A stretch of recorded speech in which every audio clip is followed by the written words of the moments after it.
the Quinn Show. My next guest was a part of a YouTube era that helped raise a generation. You may have seen him on Kids React and Teens React, reacting to viral moments, retro gadgets, and everything the internet threw his way, with the kind of heart and honesty that made us all feel like we were growing up together. It is my pleasure to welcome to the Quinn Show, Dylan Djoenadi. Dylan, thanks for hopping on here, brother. Thanks for having me. Yeah, of course, dude. Of course. Like I said, man, like I feel like I grew up with you just from like seeing you on the screen when I was a kid. So what I like to do with my guests is kind of like go back, try to paint like a picture of what kind of kid they were and work our way to like now. So you were born in South San Francisco and then you moved to Monterey Park, Cali when you were 5. Now for me, coming from a guy who is from a small town in Canada, what was it like growing up in California? Because that just must have been the sickest thing in the world. I know that's just normal to you, but like that must have been just pretty cool, right? Yeah. So growing up in California, like I grew up in the major cities, I guess, because I was born in San Francisco, and then when I was like 5 or 6, moved down to Los Angeles, and I've never lived like straight up in the city until I went to college, because I went to college at UCLA, so that was actually in the city, but I always lived on the outskirts, and everything, like the city always felt very far away, but whenever like an audition happened or like an event or something happened like in the city, it wouldn't be that far. There'd just be a lot of traffic and everything.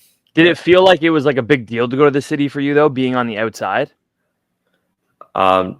When I was younger, it felt like a big deal, and it felt like most of my friends at school didn't really go to the city too often. They didn't go to LA for anything. Like I lived in Monterey Park, which is just like outside of Los Angeles, and it's like a very Asian American dominated community.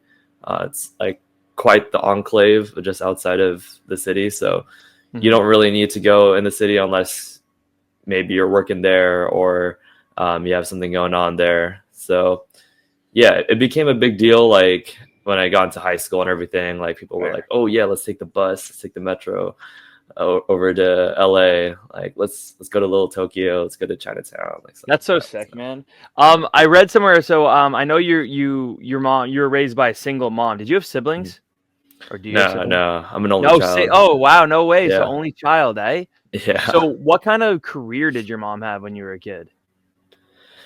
When I was a kid, my mom was like still trying to get set up in America, because I was born I was born out of wedlock. So like my mom came to America, and my mom was helped from like our family members who are here already. So it was like it was a pretty weird upbringing, like compared to like some of my friends and everything. Well, also like I do have friends too who have like immigrant parents and everything, and most of my friends are like children of immigrants. But yeah, it was like she didn't really have a career too much until I think I was 5. She got into real estate, and then the real estate bubble collapsed. So then that whole thing happened. And then when we moved to Los Angeles, she got into social work and helps people get like CalFresh aid, as well as like Social Security benefits. And she still does that today. So nice. That's sick. That kind of goes in, we'll get into it later on, but that kind of goes into you with all your volunteering and stuff later on in life. So that's pretty cool. That kind of, you can see where it started for you anyways. I read an interview with Canvas Rebel back from December, how you got your interest in the entertainment industry. And it's a pretty funny story. Can you just share with the listeners? Because I liked it. Wait, how I got into TV one? Where your interest came from. Yeah. Okay. I actually, for some reason, I remember this really clearly.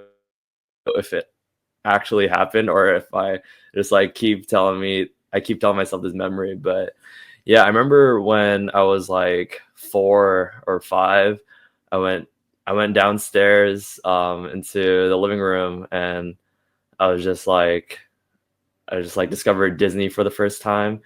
And I was just watching TV, and I saw Sweet Life of Zach and Cody. And I remember in the credits, it said that the person who plays Zach, his name is Dylan Sprouse, and I was like, my name's Dylan. Like, why can't I be on the screen? So, It was so just yeah, from literally just like that. that was it. You're like, okay, I want to be on TV now. Well, I mean, it wasn't as simple as that, but yeah, I mean, actually, no, it was probably that simple. Like, I saw that, and I asked my mom, like, oh, can I do that? Like, and she said, my mom's always been supportive of me, like, doing things and like achieving, trying to do whatever like I want to set out to. And she said, yeah, why not? And then and then we just like started looking around, trying to see how to get like a kid to start acting and everything. Because Yeah. I was like, as a kid, I was thinking like, I'm a kid. That's a kid too. Like, why can I not be on screen, or why can't I act, or why can't I do something if other kids are also able to do that? Looking back at it now, are you not like shocked that your mom was so okay with it then and just like basically said, yeah, sure, no problem? Um, I've gotten that question a few times, especially like growing up and seeing what like how my friends' parents were and everything, and how they were how they were trying to guide their kids and everything. And I I'm not too shocked because I know my mom, and I know that she's a very very resilient person, and she's gone through a lot of things herself. Mhm. And um so she always has this mentality of like, we can do anything, like, just as long as put our mind to it, and we like search up and we're trying to research like how to get this thing done. So I'm not too surprised myself, but I know that like people around me are surprised, or whenever people hear that story, they're surprised, like, oh, you're I mean, you didn't have any connections or anything, you just like, just your mom was just like okay with it and wanted you to try and do that. Like, my mom would never do something like that. Yeah, the fact that it's Yeah. just you decided you want to do it and you did it, like that's unbelievable, especially of course when you need someone like a parent to help figure all that stuff out. So Yeah. for Yeah. someone like me who's just like doesn't know anything about this kind of stuff, how like what's the process of okay, this is what I want to do. Now, do you go try to find an agent? Do you look for the auditions yourself? Like how where does that start then after that? How does that process go? Yeah. So this is a while ago. I This is know, a I long know, time. I know. You're a But little. I know. I trying feel to bad. I think feel about it. bad. Yeah. And yeah, when I was a kid, like, my mom set up most of all that. Yeah. And maybe I'll talk about it a bit later, but like now as an adult and like trying to be an actor and everything and setting that up, it's like, oh dang, my mom really like learned so much like to get this set Yeah, up. But especially sorry to interrupt, but like especially when yeah, like 20 years ago, it was a lot harder to do, I feel like, than now, right? Like, yeah, I mean, you know this having your YouTube channel and posting your short films on there, it's a lot easier to put something in front of an audience than it would be then, right? Like even like a mhm, demo reel and stuff. So yeah. yeah, so yeah, do you know really much about that process back then or not really since it was kind of your mom doing it all? Well, I remember um I remember like I lived in Pleasanton, which was like a pleasant town, I guess. But it's yeah, the East Bay of like the Bay Area in California, or Mhm. like near San Jose, stuff like that.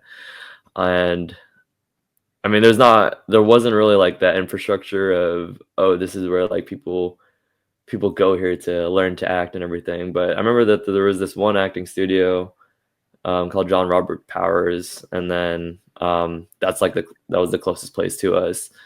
And so we went there, and we were like, all right, how do I get my kid to start acting? And whatever. Like I don't remember like us No. setting up that meeting and everything, but I do remember going to classes.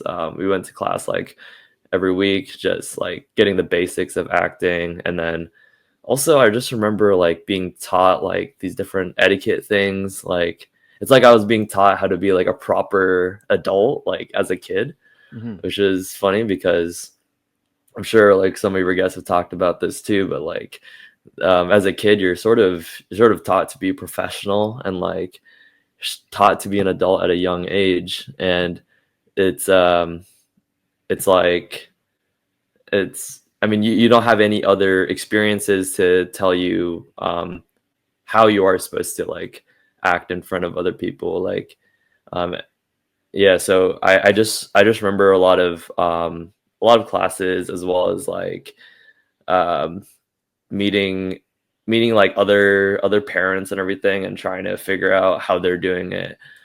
And yeah, it's I just remember just like meeting friends, and then those friends, like I'd start getting potential like opportunities through their parents, like saying, oh, maybe your kid might know this, like might be good for this audition, or like maybe you should send out to this agent, because we would always like print out everything. Like we would print out like the headshots, print out the resume and everything.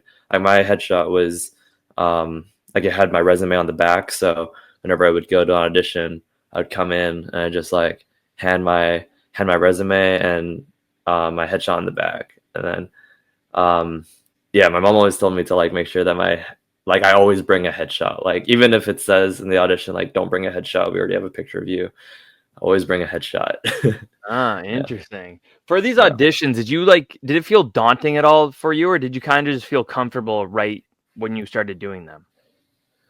I think in the beginning, I felt pretty comfortable with auditions and just like doing whatever, because like I didn't really feel like there were many rules or things that I really had to abide by. And I mean, I've always been like a person who's not really like abiding to too many um or I always like challenging the conventions of things. So Hmm. as a kid, I would just like do the fundamental things of like, here's my name, this is my slate, basically. Like, here's my name.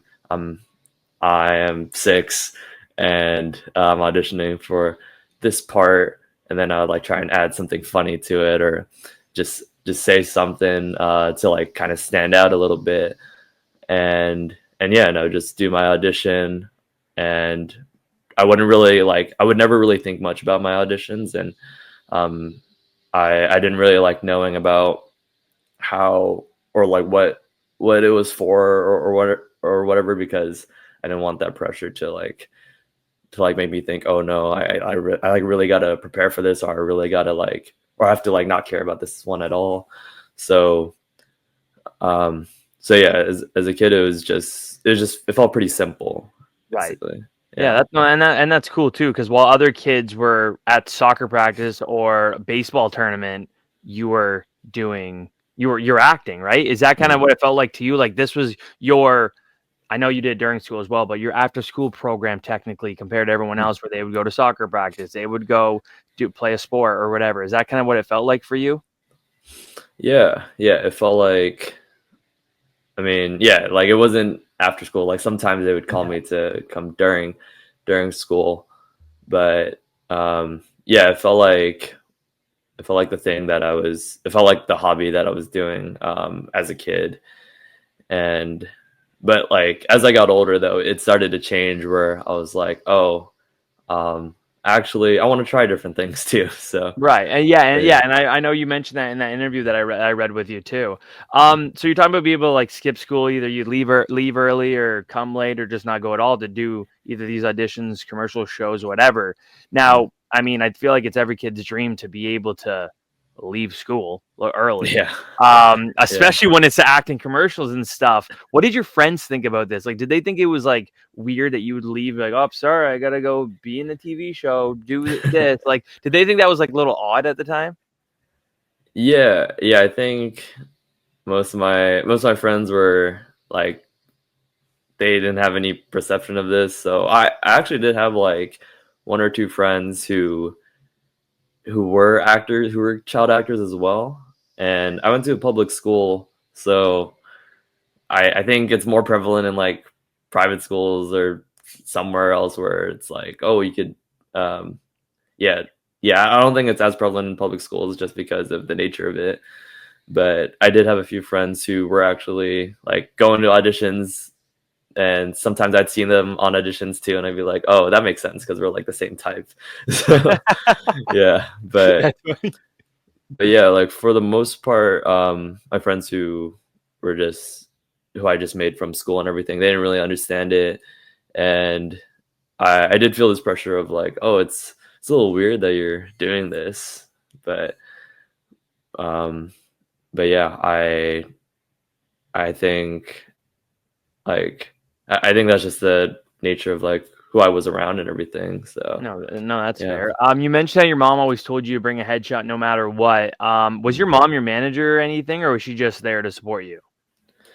Um, eventually I got a manager. I mean, in the beginning, it was like her figuring things out and trying to figure out the business and all that. So, in the beginning, yeah, in the beginning, it was basically her like trying to help me do what I wanted to do. Yeah. But then, yeah, we were able to get a manager and an agent. So, Was she yeah. your manager for very long, or not really? Once you kind of got into it, that's when you guys hired somebody. Yeah. Once we got into it, and once I actually started getting sent out, or I mean, once I actually like started taking the classes, because I remember one of the classes, like I was like performing, or it was supposed to be like a class where managers or agents would come and just be like, "Oh yeah, I want that kid." Something What? No, not exactly. It's But like you guys were in a zoo or something. They're just like pointing and watching, like, that one, that one. Yeah. What No, the no. heck? Well, I mean, there's like showcases like that. I mean, there's showcases like that for any, I guess, profession or like artistic visual art profession where they kind of just like have you audition in the front of or like perform a monologue or something in front of a bunch of agents or managers, and then they decide, oh, I want to put them on my roster or something like that. So, Oh, okay, that's so but yeah, weird. It's literally yeah, it's literally a showcase. They're just there to watch. I mean, I guess that's like kind of like in sports too, where there's scouts, right? So yeah, that's exactly. fair. Yeah.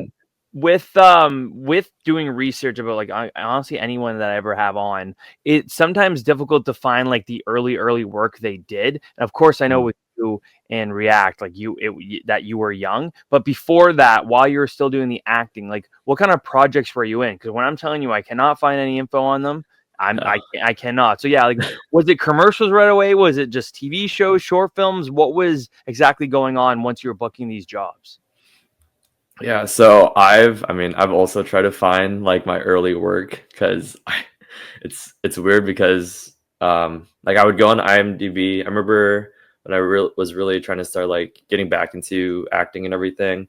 I was trying to figure out like what did I do before, and I can't find that many things on it.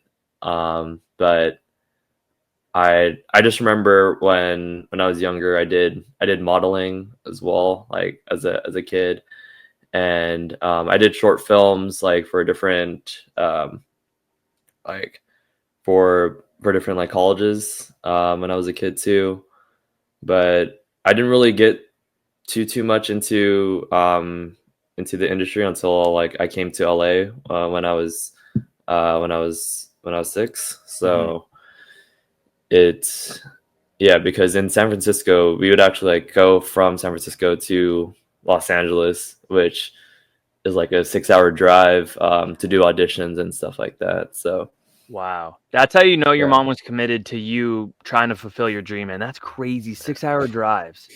yeah, yeah. It Jeez. was it's cut a That, lot. that's But insane. yeah. So I've loved YouTube since I was a kid. Like, I don't know how much you know about like the original YouTubers. Like, I was a fan of Dave Days, Tayzon Day, Sexy Phil. And in grade 9, there was one channel in like particular that I'd watch while I was eating microwavable pizzas, drinking peach juice, and playing COD Black Ops. Okay, this is how my Oh, memory nice. works. I remember Yeah, all yeah. this. Yeah. it was, I think the channel at the time was just Fine Bros. And the Mhm. video that I watched was Kids React to Viral Videos.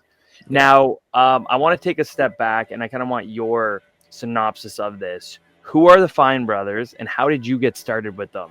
Because you Mm. were in the first episode, which is insane. So, yeah, just kind of give me the rundown on that.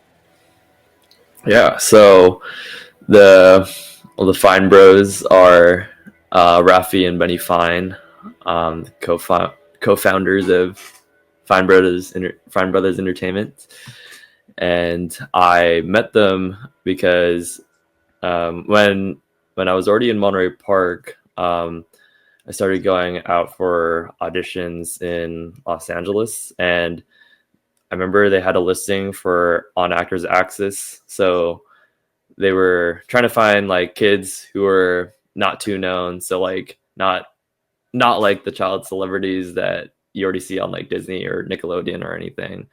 So I remember like we sent out an audition, or just like basically, yeah, we just sent out my materials, and they asked me to come in, and I went to their apartment, which is in San Fernando Valley, I believe. But I remember it being like, I remember there was a gate and everything, and it looked kind of shady. Like thinking back on it, like as a kid, I was like, whatever, like let me just show up to wherever I'm being taken, which is maybe not the best thing to have as a kid. Maybe not. Yeah, Like, but, hindsight's but 2020, but yeah. yeah. But I mean, my mom was there, so like, Yeah. she could fight off the people in case, Exactly. The bad guys. But yeah, yeah. So, yeah, I went into the apartment and everything. It was like a little lobby, which was basically just like their living room, and then this room that was where they were shooting the videos. Now, like how I said about, I don't really like knowing what I'm auditioning for, or like what I'm doing, like what I'm auditioning for or whatever. I didn't know what this was for either. I was just told like, all right, you're gonna watch some videos and then just like give your honest reaction to it. And so yeah, I just went inside the room, and then they like asked me questions.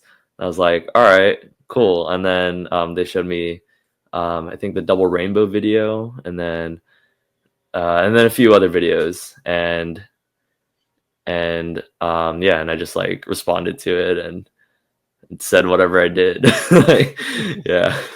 Now, I interviewed Ethan Woods about a year and a half ago, and he said that because obviously he would have joined like maybe a year after you. He went to Benny and Rafi's apartment. In that room at the time he had joined, it was the four walls were painted like four different studios. But since you were there at the very, very beginning, was it literally just that one wall for the Kids React, or like was the rest of the room kind of decorated in a studio way too?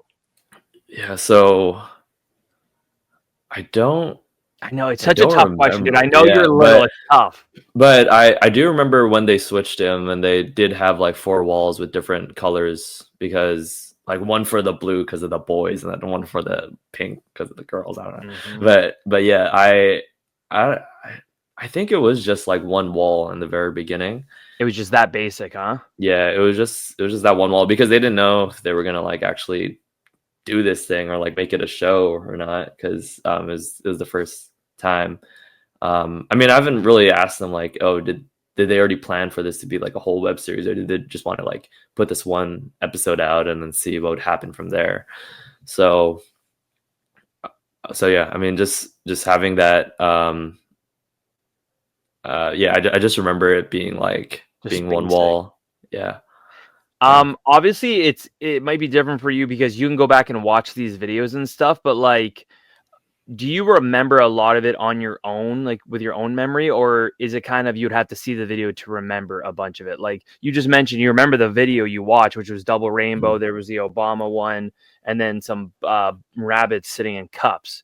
But for like most of them, is it you'd have to look back and actually see them to remember, because you filmed a lot of episodes. Yeah. I mean, I don't know if that's like played into my YouTube addiction now, but but I mean, I don't think, yeah, I don't think I really remember them until I see it. Yeah. Because yeah, you mentioned the rabbits and cups videos, and I feel like I can kind of grasp that memory, Yep. but I don't have photographic memory or anything, so it's just Right. not No, that's like, fair. yeah. But I do. I think I just mostly remember the videos themselves rather than like the situation surrounding it. So Or anything that you actually said and stuff. That's fair. So you yeah. filmed this one video. Actually, before I go to that, with the bunnies in the cup. I remember, don't remember who it was, Benny or Rafi, that asked you the question. Go, oh, why are they in the cup? And you go, oh, so that because they pee a lot, so they'll just want to keep the pee in the cup. And I don't know why it cracked me up so much. That was it was funny. But so you film this one video, you leave, that's it. Like how long until they're like, hey, do you want to come back and do another one? Yeah, so we usually watch multiple videos and then we just reacted to multiple videos at a time, and that they would like split it up to different episodes. So yeah, it'd be like in the beginning it would be like maybe every 2 weeks or something, or like every 2 weeks to a month. They would say, oh, okay, we're shooting another one, let's like schedule you for this time and whatnot. Because at the very beginning, I think they were really like pushing to get this content out there and get this like make this into a show, because they were seeing probably like, oh, there's so many people watching this, and it's not that crazy of a setup. Like, we just have kids come in, we already have the studio set up, we just need to make sure we ask them like good questions that make them sound interesting. So No, dude, it's genius. You guys were doing the work for them. Like, yeah, it's actually such a smart business, because again, like, of course they were coming up with the questions, they had to like eventually have all the studios and stuff, but like, yeah, like you guys literally did the work for them. So it's pretty smart. So you mentioned how like you think that at one point Benny and Rafi were like, okay, wow, like the views are like rolling in, like let's keep this going. How long into React did it take you to realize people are watching? Like, was there a certain time you were at school and someone go, oh, I saw you on this YouTube channel, or anything like that? I think the time when I felt like it really started to, when I really realized, oh, this, like, a lot of people know about this, was when the Smosh video came out with them reacting to me reacting to them, and the sushi on the blood with it meme, like, oh, sushi with my blood on it meme. Yeah, that. The thing is, yeah, someone at school, I think this was in like, I was like 5th or 4th grade. Someone at school was like, hey, Dylan, you like your sushi with your blood on it? And I said, what are you talking about? And he said, well, I like my soy sauce on my sushi, because his like last name was Soy. And I was like, that's pretty good, but what are you talking about? Yeah. And then they said, didn't you watch the video? Like, you were on the video of with Smosh. I was like, oh yeah, I remember reacting to Smosh, but I had no recollection of like what they said, because I also wouldn't know what they would cut into the episodes.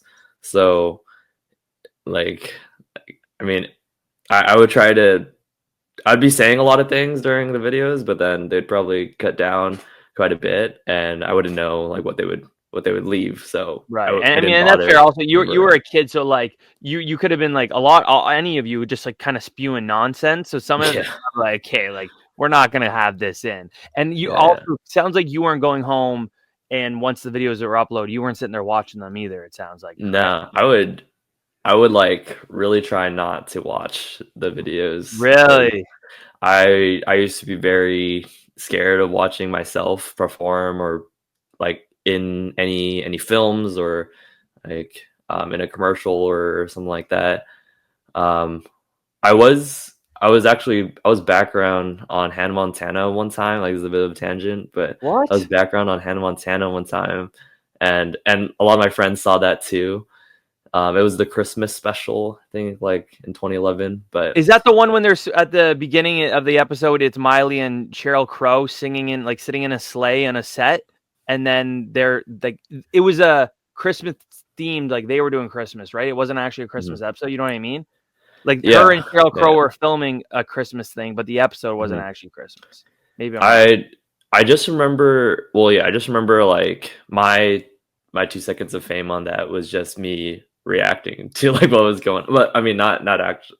Yeah, like yeah. just like a bunch of kids like just responding to, oh, what the heck happened? Like, no way, I'm gonna have to find that later and find you. That's funny. That's cool.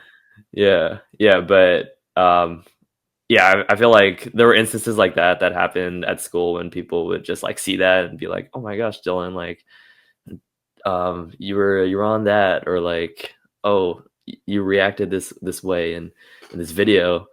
And it'd be funny because people would be informing me of like how I reacted, and I wouldn't remember, oh yeah, that's how I reacted to this video. So, right. No, that's fair. yeah. I want to put some context onto the Smosh thing and the sushi thing. So the Smosh, I think they might have brought it back now, but had their food battles, obviously, where they would have to do different tasks with whatever food they chose, and they did it for a lot of years. So the video was obviously you guys reacting to one of their food battles, and at the end they asked you guys like, oh, like what food would you pick? And the way you said it is that you'd pick sushi, you'd take all the rice out, you'd wrap yourself around with it, and then you would say, then you would said, let me eat the sushi with my blood on it, and you pretended to hold up a knife. Dude, I showed this to my fiance yesterday, and I don't think she didn't find it as funny as I did, because I was almost crying from laughing so hard. So then Smosh did a reaction video of you guys reacting to them, and just the meme that they had made of Ian and Anthony, and the edit they did of you saying that over and over again with like then the evil like filter on. I don't know what dude. I just the way you said it cracked me up. It's so good. But then again, that's where that came from. Yeah, it was kids react to Smosh, and then Smosh reacts to kids react to Smosh, I think is what the title was.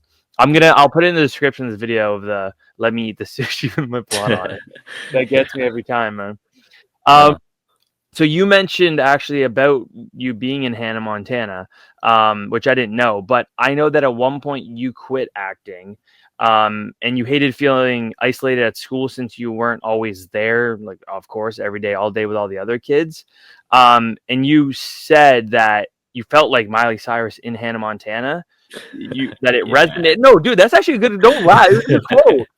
The show resonated with you so much because it was of someone living a double life, and you actually liked that of doing that. You would have like your regular school, and then you'd go and do this acting stuff. So I know you're laughing at this, but at the time that you were still doing at the time you're still doing React. So was it that like why did you keep doing React but you quit acting? I know it was a long way to get to that question, but yeah, I see. So I'm laughing at it because I mean I wrote this in the article too. So that's where I got it from. And dude, it's a great quote. Oh yeah, I know, but in my head though, it is like super cliche though, because I mean I feel like a lot of child actors or like kids who have like a public view of them probably feel this way, because I mean my life was just so different than like how it seems like my life is on the internet, which I mean now it's like most people, right? Like we'll have a different life than we portray publicly. But yeah, when I started feeling this way, I think it was like the middle school years, like the 7th, 8th grade sort of years, where I was thinking like, dang, I mean, this acting stuff isn't really getting me that like popular at school, but it's getting me popular like to all these people in the world, but I don't see those people. So it's the people who are immediately close to me, who I like see every day, they don't really care about this stuff. Maybe I should like look into other things too. So around this time I was like getting into sports, like I got into basketball and stuff, and I was really good at handball. I don't know if you have that in Canada. But was it like a school thing you did at school? Yeah, like where you just hit the ball like that. Like I don't know if it's it might be called something different here. Okay, because Yeah, because okay, after doing some research on it when I was young, Yeah. handball means different things in different We used to play handball in gym class, and it was like we never hit a anything racket. with like it looks like you're talking about like either like a bat or a stick or something. Oh no! I would like you hit it with your hands. You would hit like a bouncy ball with your Oh, hands, what the and then hit hell? it No, we onto a didn't wall. know. We No, never did that. no. Oh, okay. All right. Well, well, we had we had this game called handball, and from third grade to like seventh grade, I was like the beast. I was You like were a beast elite. at You're this hand. elite at handball. I That's was so elite funny. at handball. I did Hell yeah. slices. I did all the time. I forgot the names of things, I got to but search yeah, this up after and watch guys play yeah, handball. That's unbelievable. yeah, yeah. It's I feel like it was my first sport that I really enjoyed. But it's funny because it's like not too many people know about it unless you were in certain school districts. Okay, dude. I was on the Yeah. ultimate frisbee team, which is like Oh heck disc yeah. golf, right? So it's Yeah, like yeah. that wasn't a normal thing to do, and I did that in grade 8. So I feel like I know Nice. what you mean with the not a lot of people knew about it unless like depending on where you live. So Yeah, so yeah. yeah, you were getting into like more sports and like you said basketball, handball, Mhm. and like you were trying to more focus on like your schooling as well, right? Yeah, yeah. I remember I just I think I was just very conflicted because growing up with just my mom, like we lived in a room in a house. So and I would just like see my friends at my school. Like we lived in a pretty suburban middle class neighborhood. But then seeing myself, I felt like huh, I don't really have the same things that they have. Um, you know, I'm sort of an outlier most of the times, and I felt like I wanted to fit in more, which I feel like is pretty common for a kid to feel. And yeah, so I just felt like I want to fit in a bit more. I want to like do what everyone else is doing. Like I want to have a normal life in terms of like I want to go to school, get good grades, and do things that like normal kids do. So um so yeah, I started to do more of that and started to be less interested um in acting and like well I would keep going to React because they just kept calling me, so I Yeah, was like, yeah. all right, well, They were paying you and told you to keep yeah, coming back, so that's fair. yeah. So with that, it was just like it was just a constant in throughout my life. But acting, it's very easy to stop acting because once you stop acting or once you start saying no to things, then your agent or your manager will be like, "Oh, okay, you don't want to do this? It's fine. I'll ask another talent to do it." Okay. So yeah. See, the you wanting to have a normal life is so foreign to me, and this is gonna sound so conceited, but like my Mhm. entire life, I mean, I'm doing a podcast, so no duh, but I've wanted to be famous. Like when I was Mhm. a kid, it was be an actor. When I was a little bit older, I went to college for broadcasting, so I wanted to be a sports anchor. Now it's obviously the Awesome. podcast. So Yeah. to me, the fact that like you wanted nothing more but a normal life, that's just like yeah, again, that sounds just so foreign to me because I was always the exact opposite. I wanted to be famous. But of Mhm. course, not never being in it, I don't know the exact feelings you had and like Mhm. the things you went through. But yeah, I just thought that was just so opposite of what I ever wanted. Yeah. Right. Yeah. I think I mean normal is relative too, right? So I think part of like me wanting normality was just um it just wasn't with acting, but just because I mean it felt like I wasn't really part of a community. Um I don't know. I think it just wasn't with acting, but just like in general. As a kid, I wanted to be like the other kids, and yeah. So No, that's fair. No, that's fair, man. yeah, yeah. Now, like I mentioned that I spoke to Ethan Woods and him and I talked about this. For you though, in your personal opinion about React, did you feel that they let you speak your mind, or did you ever feel like there was like they would push you in certain directions, certain answers they wanted to get in the video? So like thinking about that, I feel like sometimes they would try and get a certain answer, but most of the time they would just like let me speak my mind and just cut out whatever they don't want to like have in the video.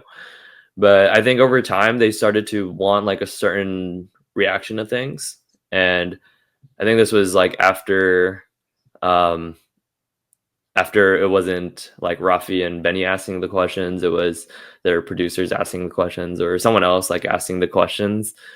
It started to be a bit more like, all right, we want this sort of reaction from the kids or the teens or whoever. But yeah, I never really felt forced to answer a certain way. I just remember like as I was growing older and as the show was growing older, they wanted certain responses, and they would ask like leading questions towards that way. So Were you like okay with that? When you obviously clearly felt that they were kind of pushing you in one direction or another, and did you kind of go with that, or did you kind of try to go against it at all? I went against it in that I would just like respond a lot. Like I would talk so much. Like I would put some deep analysis into these like 5-second videos. And those are the times they cut it, right? Yeah, exactly. And I mean that was just the rebel in me. I mean, I feel like there are points in my life where I've been pretty rebellious with certain things, and I have a strong sense of like what has to be correct or whatever. But I just remember that I would just respond so long. Like they would ask like a question that I know would probably just be like a yes or no question. I'd be like, looking deeper into the background of the video, you can understand that maybe it's not about happiness or whatever. Oh my gosh. Yeah, you try to make it complicated. Yeah, I wanted to be like, I wanted to provide commentary. Like those were a lot of the videos that I was watching at the time. I was just watching a bunch of commentary YouTube videos. So so I wanted to like get my voice out there a bit more.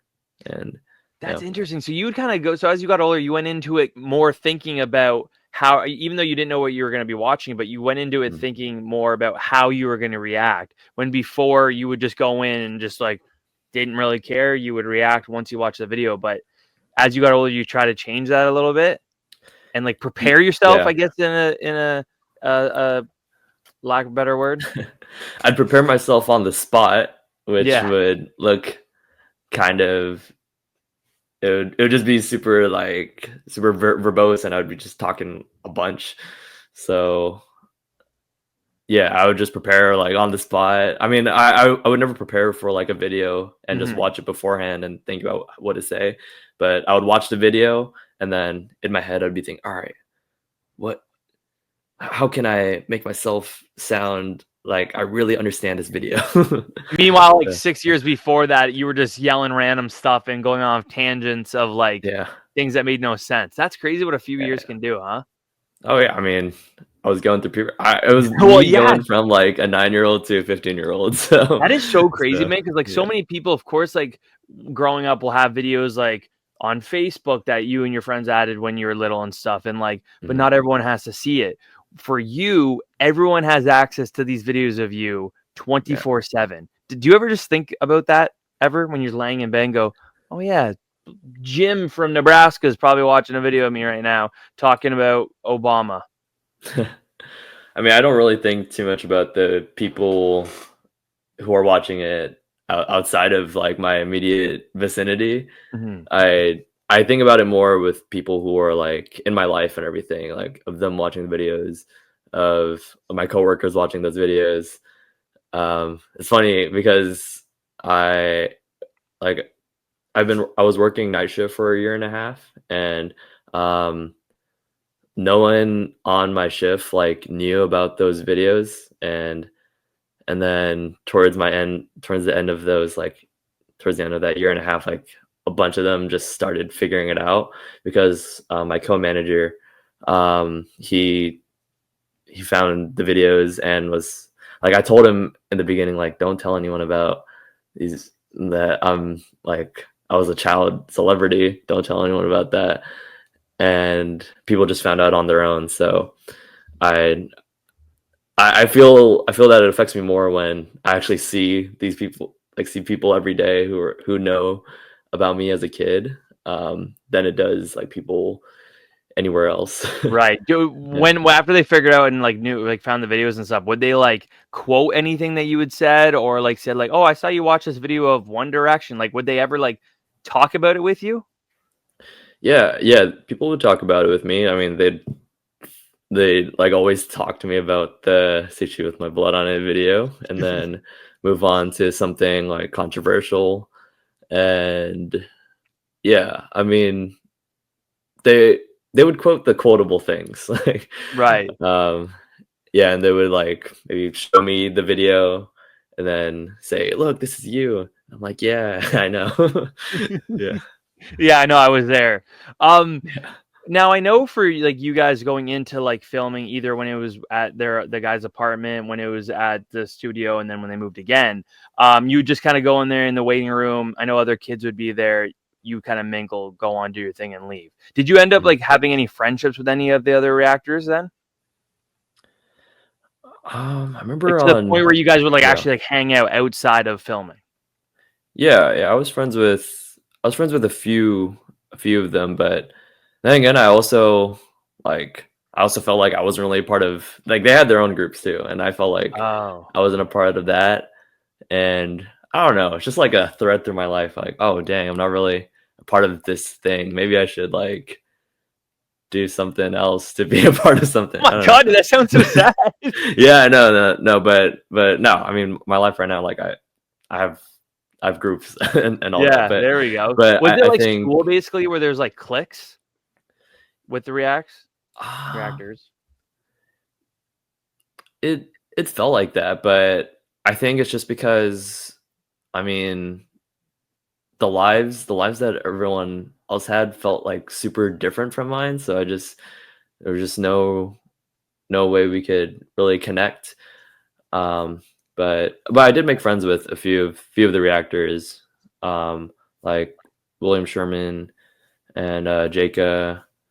And when I was younger, I was pretty close to Leah Marie Johnson. Mhm. And yeah, yeah, they, like, we were friends like during that time. When we would see each other, we would say hi, or like say what's up and everything. I mean, I would never like go into a lobby and be like not say anything. I'd always just try and talk with whoever was there. So No, that's yeah, fair. You yeah. mentioned Leah Marie, and you guys were both obviously in the first episode. And it's publicly known. I mean, one, how famous she got. She blew Mhm. up. Was Yeah. on Awesomeness TV. Was in a movie with Cameron Dallas. Like she got big. And of course, she had her struggles a few years ago, which thankfully it seems like she's been able to come out the other side. What was your take on Leah as a person? Because um, being famous like that so young, I know sometimes that can take a toll on people, but like, what was your opinion on Leah as a person? Well, as a person, I always thought that she was really nice. She was like, I think I'm a few years younger than her, so I was just like this little kid being like, "Hey, what's up?" Like, I had the biggest that's crush on her when I was a kid, man. yeah, I hear that. Yeah, I hear, that's where I hear thought you quite were a going. few That's why I folks. mentioned it. Yeah, Okay. yeah. So, but I mean, I was a kid, so I didn't really have a crush on her. So, Yeah. I mean, I just thought of her as another friend to have, and this whole React thing, and yeah, she was always like really kind with me. Um, and I didn't really hear about like her blowing up and everything. Mhm. I always like, my mentality is always like I want to know the person, rather than like the perception of that person. Maybe that's mostly based off my own experience, but I don't really like just going based off perception for people. I do like to talk to them and then get to know them, before I make a judgment or see them a certain way. So yeah, I never really had a negative like view of or like interaction with her. So it That's was awesome. cool. Yeah. That's good. So you were in, I think, almost 300 videos, and you were in some like big ones, like some serious ones. I have a little list here. Kids react to Osama bin Laden, kids Yeah. react to gay marriage ruling, and kids react to the 2012 US election. Now that's just a few that I just pulled. Mhm. Being 15 years removed from these videos, what's your take on having someone so young react to such serious and topics? Well, well, I at that time I felt like it wasn't that serious to me, That's which fair. You're a which kid. is fair, right? Yeah. So it didn't really feel that serious. So I felt like I could say whatever I wanted. But of course, now as an adult and like having a safe face and like have a reputation, whatever, like all that. Now I'm gonna have to think about, oh yeah, how do I respond to Osama bin Laden being murdered? Yeah, like that's crazy, man. Yeah. Yeah, but as a kid, I was like, okay, remember Osama, not Obama. So that was That's that's the good. main Yeah, thing. Yeah, that's yeah, hilarious. yeah. Yeah, but So yeah, there were some big ones you were in, like again, like literally history, Osama bin Laden and like the gay marriage ruling, the fact that it yeah, was now legal nationwide for same-sex marriage, like that's massive. That's in history books. And there's a video of yeah, you reacting to that. yeah, yeah. Well, but yeah, I feel like that also made me want to go into speech and debate in high school because Okay. I did some pretty serious things. Or I guess I reacted to some pretty serious things. So it felt like when I did speech and debate, it just felt like, oh, I was just like I've done this before. I've talked about serious things before. But now I have to make it more formal and like have a good argument and everything. So A little that different than might you have just saying, started it. yeah, Osama's bad. I'm glad he's dead. Like a little bit different, right?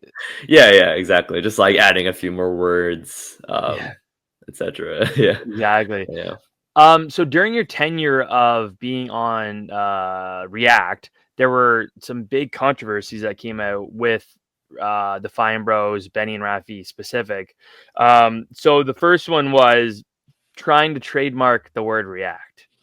Now that blew up because just the way they want to do it is basically if I made a video and used the word React, they would want some of my revenue from it, which is insane. mhm, I don't know how you trademark the word React. Anyways, didn't work anyways. But that blew up. People were pissed about it. They came back and apologized. But in their apology video, it wasn't really an apology. They were mad that everyone else was mad and acted like we didn't understand what they were trying to yeah. do. So they were mad, be like, no, you guys don't get it. This is what it was. So again, wasn't much of an apology. Did you and like other reactors know this was going on like behind the scenes? Did you know more? Like what was the whole that thing going on there? Yeah. Yeah. So I remember this happened like my freshman year of high school, and I like by that point I was appearing on less videos and stuff, and I was on Teens React, and a friend of mine came up to me and was like, "Do you hear about the Fine Bros trying to trademark React?" And I said, "No, what?" And he asked me like, "Do you have an opinion on it? Like, what do you think about it?" And like, yo, I have no idea like what's going on. So I said, well, that sounds crazy. I don't know. so yeah, I really just didn't know what was going on. But then they did like tell all the reactors like, oh, this is what's going on. Like this is how you should like talk about it or whatever. But whenever someone asked me, I mean, I would usually tell them like, I have no stakes in this. Like I'm not the one deciding this. They're deciding it. It's their decision. So I don't know. Don't get mad at me. Right. Like No, that's a good point. yeah, yeah. And then around again the same time ish, It was during the Black Lives Matter movement that a blackface video of Benny resurfaced from, I think, 2008. Now, again, of course, has actually like ultimately nothing to do with you, but what was happening? Was there anything happening behind the scenes that you saw or heard about this, or did they kind of just keep it hush hush away from you guys? They probably kept it pretty hush hush because didn't really hear about that. Okay. But I know there was also like when there was also like the resurfacing of Shane Dawson's video doing blackface and like creators back then doing blackface. But I've just overall been like pretty removed from things. Like Right. You just had the blinders on, man. You were just focused. Yeah. I just because I think that was around the time. Do you know what year that was? It would have been 2020. 2020. Yeah. I mean, I was already in college by then. That was when COVID was going on. There was a lot. I wouldn't blame you for not remembering. There was a lot going on. of things happening during that time. So, and by that point too, I wasn't really like asked to be on React too much. Like I think that year I only like showed up one time to do a video. I never got onto College Kids React, which got me made me a little sad because I was like, dang, that's the whole reason I got into UCLA, like so I could flex. Oh, is that actually why? So you bought? No, I know, but like that would have been cool to be like, hey, like you went from kids to teen to college. I saw people commenting even like 10 years ago on the video saying, can't wait to see Dylan in Elders React, which I thought was pretty funny. Yeah. But no, that's fair that you didn't really focus on all of this stuff because again there was a lot going on. The last one that I know with the controversy with them, again there could be even more, but do you remember the Hey It's Millie thing that they had going on? So I think again it was like early 2010s, maybe like late 2000s. It was a YouTube show they had, and it was with a puppet that was like a kid, and it was the show was targeted towards kids, but it was like adult humor and not just like actually like you would find it funny kind of thing. It was like odd that they were saying this, that the stupid puppet would say certain things, either like inappropriate things. So again, that was another thing that came out all around the same time. That was like, okay, this little odd coming from these guys. You don't really remember that? I kind of have a brief recollection of that because I think that was probably during the time when Happy Tree Friends was pretty popular too. Probably. And yeah, I remember people being pretty confused or upset about why in Happy Tree Friends, for example, why does it look like a kid show and then people start freaking chopping off heads and everything?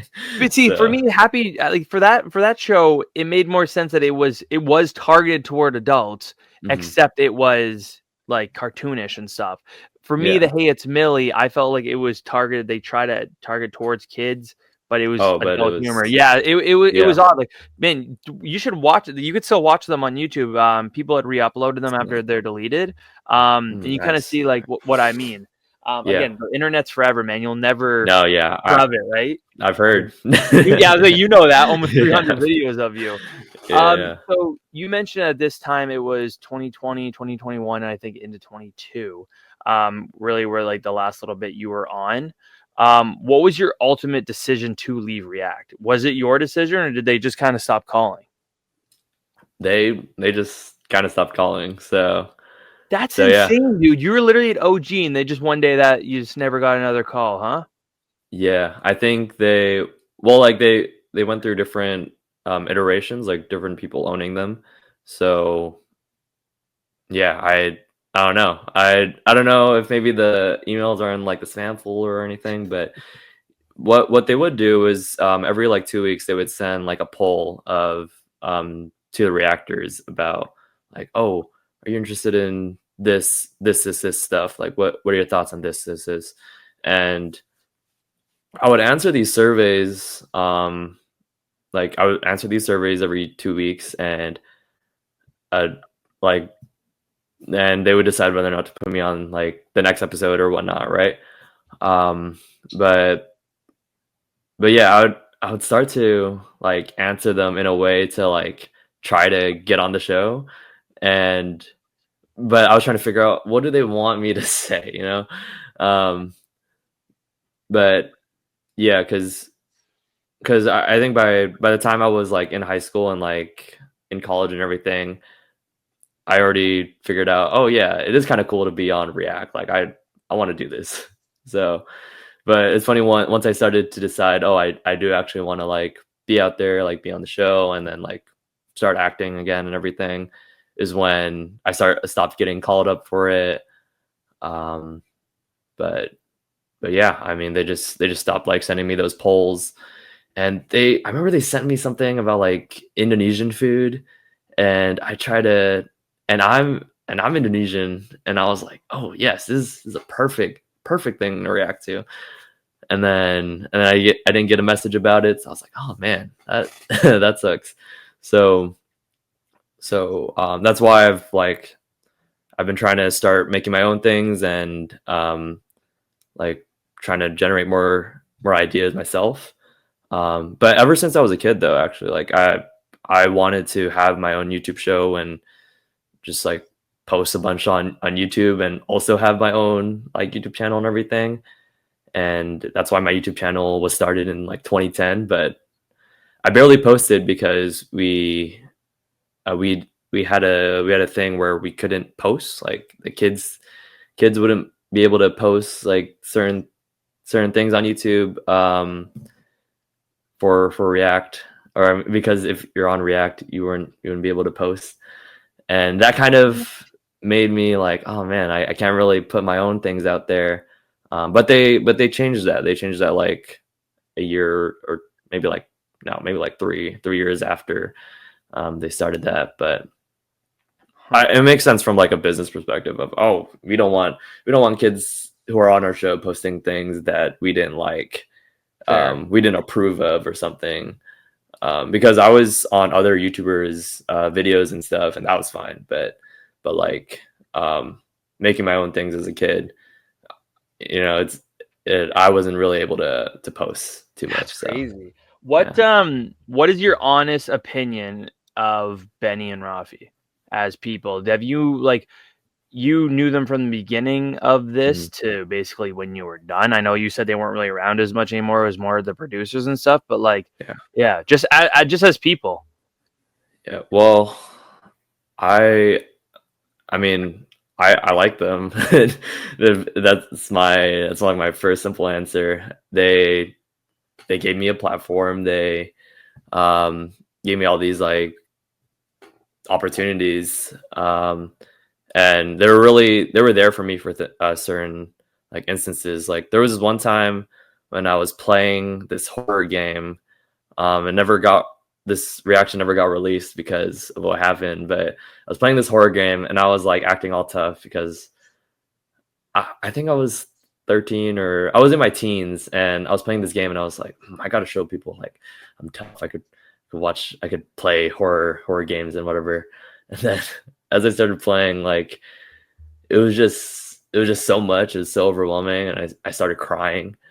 And it wasn't Benny and Rafi in the room shooting it, but Benny like came over from the other part of the studio and like hugged me and was like, I'm so sorry that this happened. Really? But yeah, and I still try and keep in touch sometimes. They're onto different things now, so yeah, I mean, they've always seen me as like somewhat their kid, because I kind of like grew up with them. Yeah. So yeah, I appreciate them, and I just, yeah, I did feel like, I did feel like a little more abandoned as the years went on, but it made me realize like, oh, okay, I am a talent. I'm a talent to them. I'm a talent to this studio. I'm not really like anyone's. They're not like my bigger brother or whatever. But they did feel like that for me, for definitely like in the beginning and all that. So that's fair. So they have nothing to do with it now, you said? Like they don't work on React or anything? Must be like they could have sold it, or they probably still have something to do with it, like numbers wise. Yeah, I know that they sold it. But yeah, they might still have they might still get some revenue Mistake. from Yeah, it. yeah, that's fair. But yeah, from what I've heard and what I've like heard from them too, like they're not involved in React or in show business at the moment. That's crazy, man, because Um, they're really yeah, creative guys, obviously. So they just kind of wipe their yeah, hands clean of it, eh? Interesting. yeah. Well, yeah, yeah. Um, that's all I know. So Yeah, like that. Yeah, that, it's okay. You don't I'm have to not the say more. It's primary all good. source. Yeah, It's all right. but yeah. Oh well, another thing too is they did kind of inspire me to start being a filmmaker and start like creating stuff on my own. Obviously, like after the oh you can't post on YouTube thing happened, I did feel a little less like empowered to make my own stuff. But after that was lifted, and as I got older and I had my own like agency over my life, I I really did like look back at what what sort of work I've done and like how they progressed from like an apartment to a big like studio in Burbank. And I was like, oh, I mean, I kind of want to do that too. I want to create my own stories and shoot things and um, get like narratives out there. So they made me think that like it's possible. Like you can do it. Like it's not That's a cool. it just takes consistency and a big push in the beginning, which I see which I see what they did and what I see from like really successful shows and like anything that has to be started up, like any business or whatever, you have to Yeah. have a big push in the beginning, a big push of consistency, and you'll be able to achieve it. So that's something that I've sort of taken away from like growing up with them. Yeah, that's fair. I Yeah. know it's not really, and this is my last React question, that it's not really them anymore. But if React emailed you tomorrow and said, "Hey, do you want to come do a video?" What would your answer be? I mean, I'd want to know what the video is, but yeah, I wouldn't mind. Yeah. Like it's yeah, I like at this point in my life, I'm just like exploring things creatively. So doing anything like Right. being on the show, right? Like just trying to reflect as well, and as well as like have this information out there forever too, is something that I just am interested in doing. So yeah, obviously there's limitations to like what I'd want to do, but yeah, if it's just to like go back and watch a video, I don't mind. Yeah. There you go. Yeah. They need like one big reunion episode, like you, Leah, Ethan. I know Marley was on it when she got older again. Costa, Mhm. I think Costas. Madison, like they need like one big reunion episode. That thing would blow up. Like it would be huge Yeah, if somehow they got all of you guys to do one. I think so. It would Yeah. be sick. It would be sick. I'm sure they I don't think probably it'd be thought that about hard it, but either. pardon? Yeah. I don't think it'd be that hard either. I think most No. of us are still in Southern California, so There you go. yeah. That would be cool. There's an idea, React channel. So the last few things I got for you, I know I've taken up a lot of your time, but No, you're good. I was doing some research on your LinkedIn page, and holy crap, dude, I felt like I was scrolling for 10 minutes. The amount of just like experience, schooling, volunteering, the stuff that you have is crazy. So you leave React, well, sorry, you're at UCLA for Bachelor of Arts in Economics and Film and TV minor, I'm pretty sure. Yeah. So where I know you went to also East LA College for political science and government. So those two are two completely different things. So can you kind of explain that whole thing there? Yeah. Yeah, sure. So East LA College, that was just like a class. Like I just took a class in high school. So Oh, yeah. It's nothing too crazy. But I was really involved in politics when I was in high school.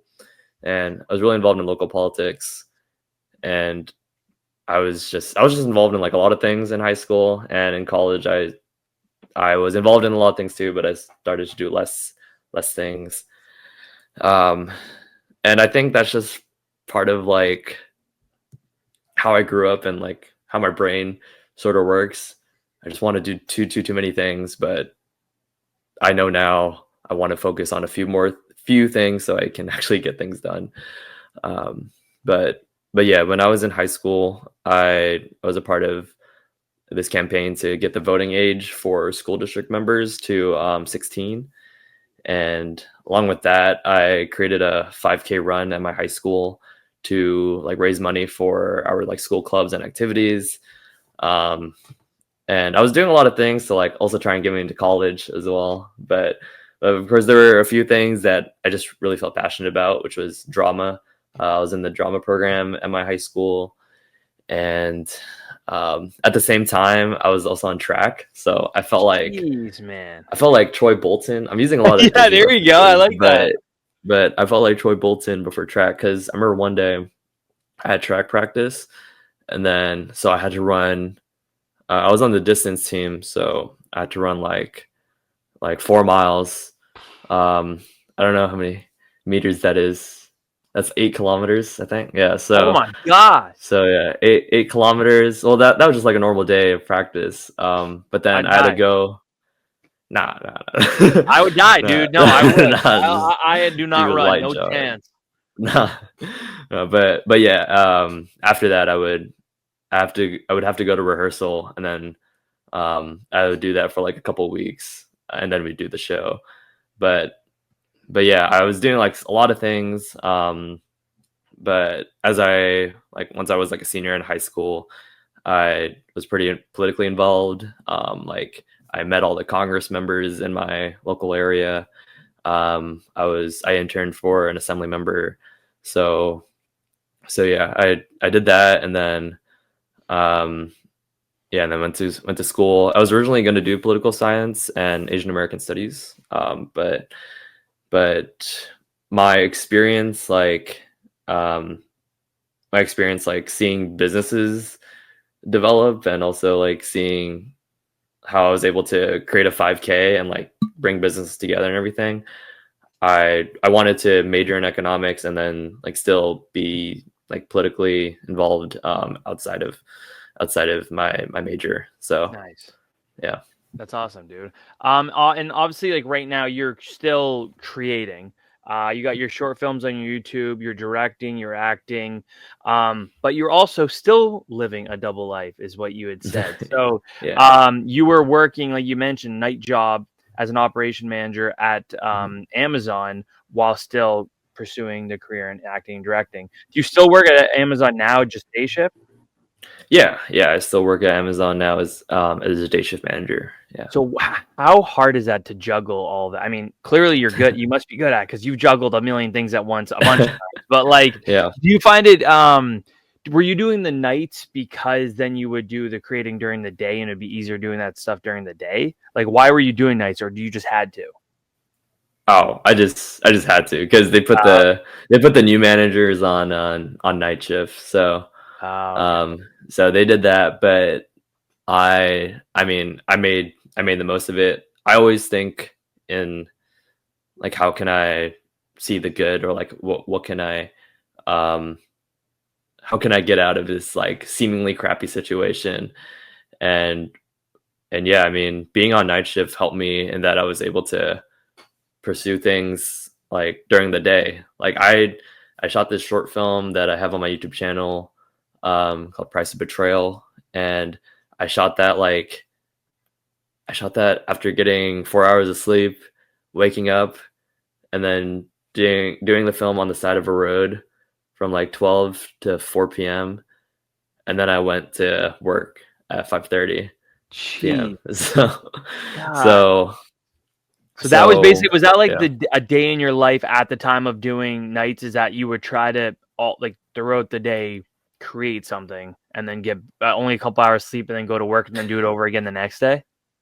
It wouldn't be every day, but Right. definitely like a day out of the week, or maybe it would depend on the project too. Like if I'm working on a project that's multiple days.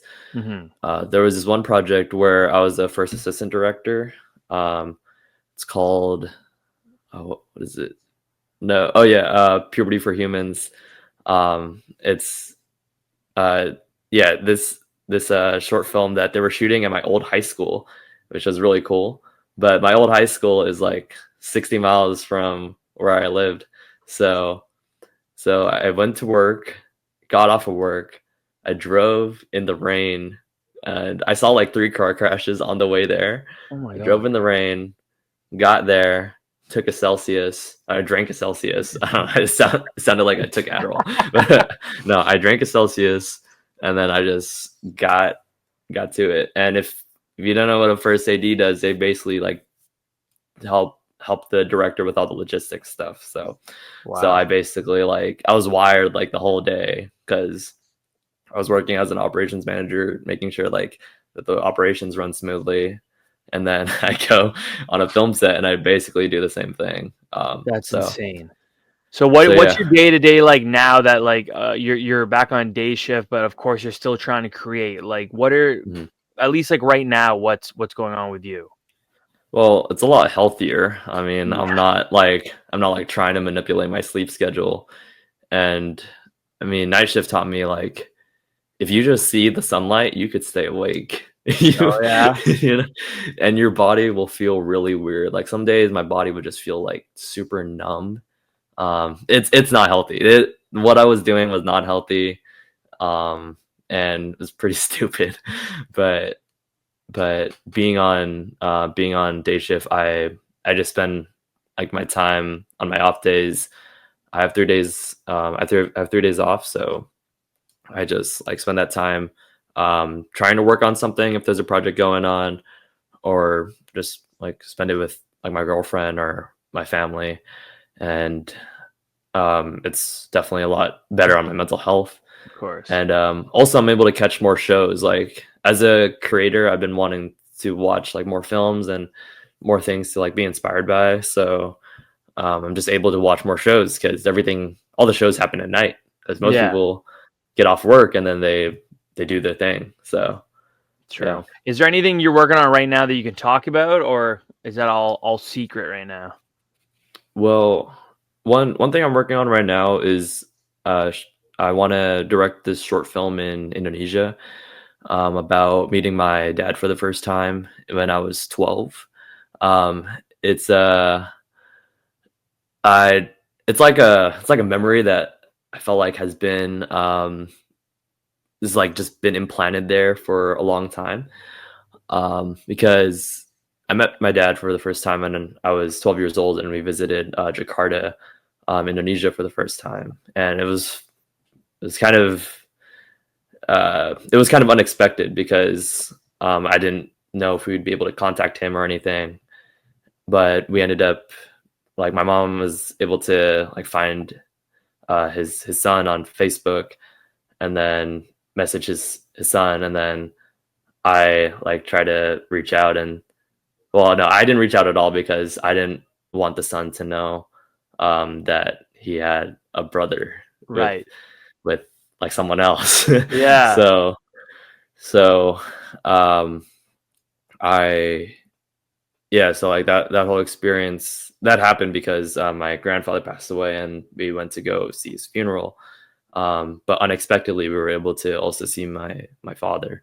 Wow. So it yeah, it's just like been in my mind for a while. And I went to Sundance, the Sundance Film Festival like a year ago, and I just got inspired by all the short films. I was like, oh man, all these films, like they just tell stories that not many people have. And I feel like my story is unique to me, but like a lot of people have grown up with just single parents or no parents, and it's just something that I feel like I want to share. So yeah, that's something that I've been developing, and I've been working with like the producing team in Indonesia for it. But I'm still working on getting everything like finalized and all that. That's awesome. So That's that's the really cool. project. Yeah. Last question I got for you is what's one thing you miss most about being a kid? Mm. Hmm. Maybe say being like completely oblivious to things. Like as a kid, it just it just feels like you could do anything because you don't really think about how other people are thinking about you. Um, I mean, as an adult and seeing how my perception is like publicly, like having to see my public perception for like 14 years has affected me. But as a kid, I remember just like I could do whatever I want, and then I don't really have to think about the repercussions of it. Yeah, But true. I mean, we could do that as adults now. It's a little harder as like you just have those more of those mental blocks and all that. That's So yeah, awesome. No, that's perfect. yeah, All right. Well, like Dylan, honestly, man, like it's been such a blast having you on. Thank you for taking the time to come on here and share your story. Like I really do appreciate it. I wish you all the best with everything you got going on, man. I would love to have you on again sometime. This has been great, but yeah, Dylan Djoenadi, everybody. This is awesome, man. Thank you again. yeah. Thanks, Quinn Mar. Appreciate you, man. This has been great. And that was the Quinn Show.